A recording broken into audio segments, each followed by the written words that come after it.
Hello guys, in this video I am going to show you how to enable Apple Health in the Toggl Track application.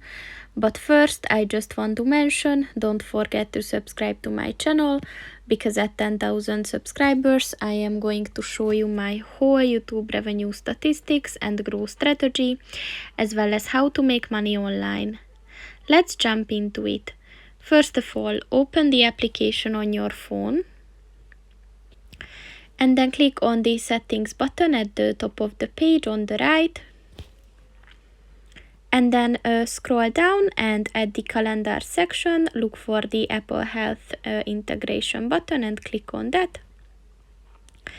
And in order to enable it, just click on the white circle next to it. And once it turned purple, this function is enabled. So that's pretty much it for this video, guys. See you in the next one. Goodbye.